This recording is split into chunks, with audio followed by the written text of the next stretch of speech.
Hi, this is an introduction to the famous painting today known as the School of Athens, painted by the artist Raphaels Style in the years from 1509 to 1511. As we are basically 500 years later from the painting, some of the things that are discussed in the painting or portrayed in the painting, I think it's definitely helpful to spend a little time thinking about the meaning of that. The subject of the so-called School of Athens, or more properly, philosophy, just in terms of a general understanding of it, and also to situate the painting and indeed the whole room in which it was made in the general political and sort of theological religious context of the time. So let's just consider this lecture just a really brief overview or survey of what was actually happening in the School of Athens. The scene itself, if you go into the Vatican museums today, is really quite splendid. It's clearly this vast architectural interior inhabited by a group of figures. I think all of them are male, representing the worthies of classical antiquity, particularly with regard to philosophy, but also in the areas of science and mathematics. This is, again, the theme of this is that of philosophy, a theme that's marked by the presence of the figures of Apollo to one side and Minerva to the other, representing essentially poetry and inspiration and intellect, the strategy and what have you from the classical Greeks. It's worth taking a second just to note that the interior itself certainly reflects the program of an individual that we'll go into just a little bit more detail in shortly. That's Julius II, who's Pope from 1503 to 13, and embarks on a quite radical campaign of renewal and restoration of the power and really the actual fabric of the papacy. This is seen most spectacularly in his demolition of the old St. Peter's, which had been on its site for roughly 1,000 years, and it will be demolished and replaced over the succeeding centuries with a number of important artists and architects, most famous of whom is Michelangelo, adding to and modifying its fabric. So as we look into this really spacious scene, what we're really looking at is more on the line of a Roman basilica rather than anything that we would be likely to see in Athens. Anyway, we'll dig a little bit more into the actual people involved and the subject matter in just a moment.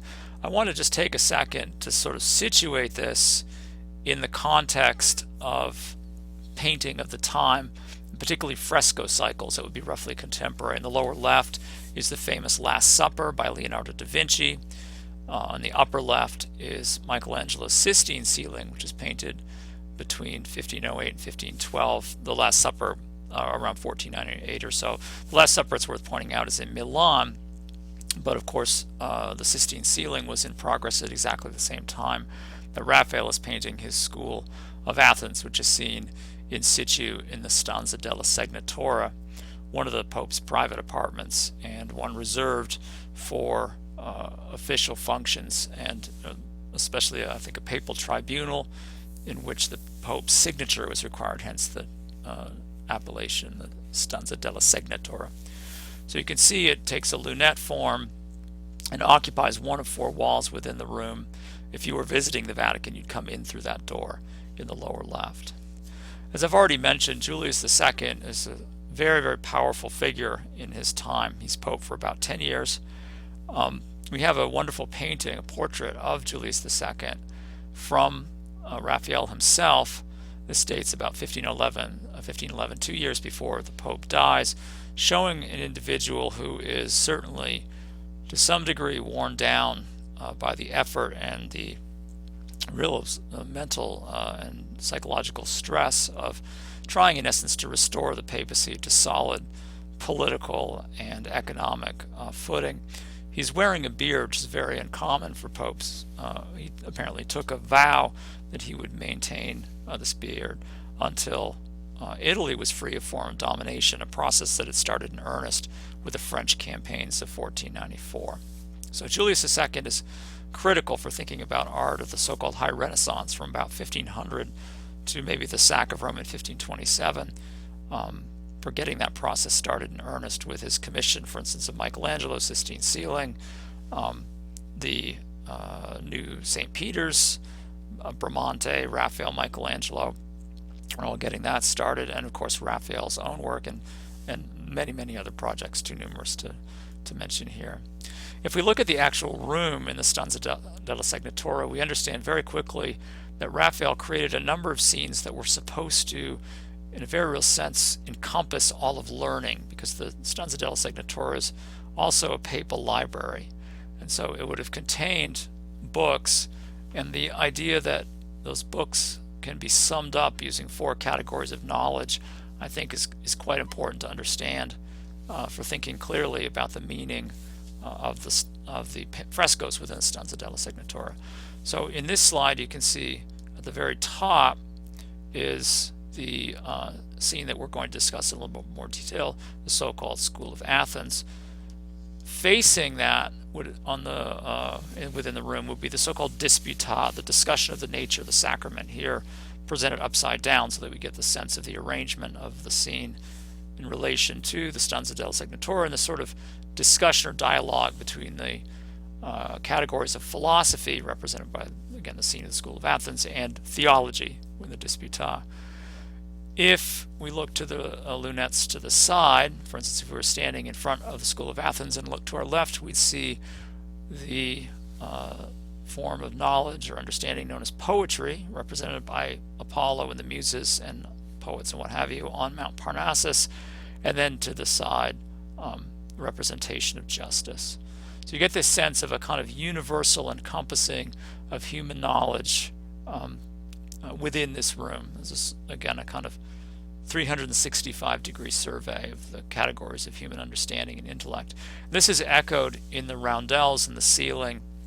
This was a project that was a kind of the combined work of 2 painters, Pinturicchio, a lesser-known painter in the Italian Renaissance at the time, and Raphael. Raphael supplies the figures within the actual so-called roundels, these medallions right here, and they correspond to the scenes below. So for instance, we'd see philosophy here, and then the School of Athens underneath, and so on. So I think that's gives a good idea of just how comprehensive the decorative program was within this room.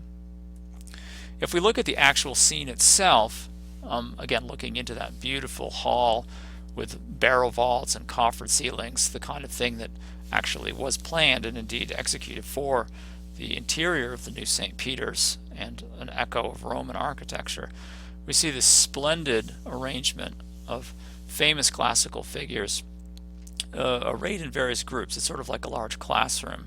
So prominent within this series of groups might be the mathematicians / philosophers such as Pythagoras on the left right here, and Euclid right here, thought by most people to be a representation of the architect Bramante. And the sense of a engagement of past and present, I think, is very, very strong in this scene. We see a number of other figures. Some of them are easier to make out than others. Particularly prominent might be the representation of Diogenes right here, sort of sprawled on the steps, and Heraclitus, particularly striking because of his resemblance to Michelangelo, and I think it's not accident at all that Michelangelo is represented in this guise here with his marble block, and a relative sense of solitude and maybe even isolation from the other figures within the scene. Raphael, when he came to Rome to execute this, very, very quickly picked up the styles, the influences, the new discoveries in many ways that were being made regarding classical sculpture in Rome at the time. The most famous examples of these are illustrated below. Raphael's own cartoon, a sort of preparatory drawing today in Milan for the School of Athens. You can see the conspicuously missing Heraclitus / Michelangelo. So we have the Belvedere torso, this extraordinary dynamic anatomical study, the extraordinarily graceful Apollo Belvedere, and then the Laocoon and sons excavated in Rome around 1506, and very, very influential, along with the Apollo Belvedere, especially on the artist Michelangelo. If we look in more detail, we can see this extraordinary profusion of figures that Raphael brings to the scene, the sense of excitement, emotion, and at the same time, extraordinary feeling of harmony in all of this is really the hallmark, I think, of Raphael's style, and one that he certainly brings to the fore in his representation of this imaginary scene. But also significant is the degree to which Raphael very adroitly summarizes the sort of twin strands, if you will, of classical philosophy between the philosopher on the left, Plato, commonly thought to be the representation of Leonardo da Vinci, and then Aristotle to the side, each of them with their gestures emphasizing their particular focus in understanding the world. Plato holding a copy of the Timaeus, a very influential text in Renaissance understanding of Plato, pointing to the heavens, the ideal realm, the realm of perfect ideas and forms. That's where true knowledge is to be found.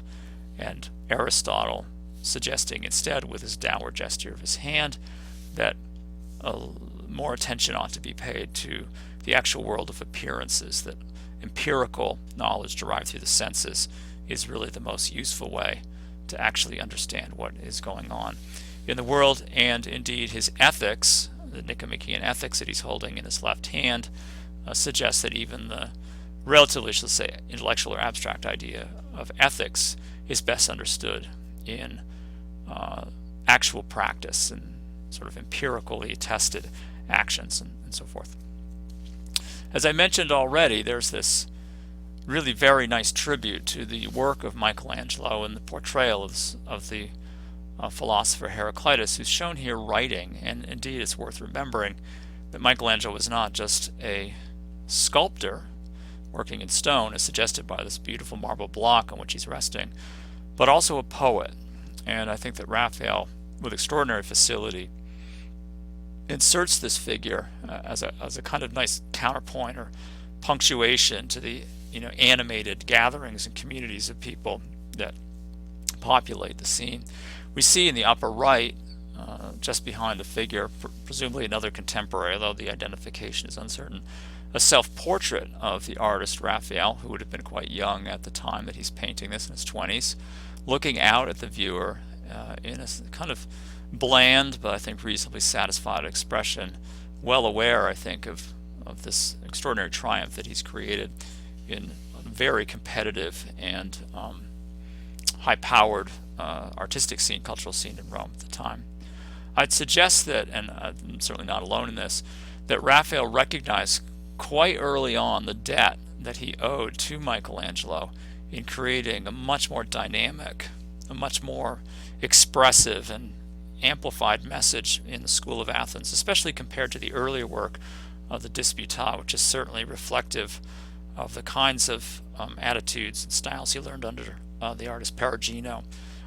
So if we look at that, the differences, I suppose, between many of the figures in the School of Athens and this much more muscular and brooding figure here of Heraclitus, we can get a sense of just how rapidly and easily Raphael could adapt to new styles and new ideas in art, and this is no doubt one of the reasons for his really quite rapid success in the milieu of Rome. So to wrap up, when we think about the School of Athens, we're thinking about this really quite extraordinary piece of papal self-promotion, in a sense, a reflection of this very, very intense interest in the ideas and attitudes of classical antiquity, and the neat dovetailing of the two in the commission of Julius II, and of course the fortuitous discovery and employment of Raphael in creating this wonderful scene.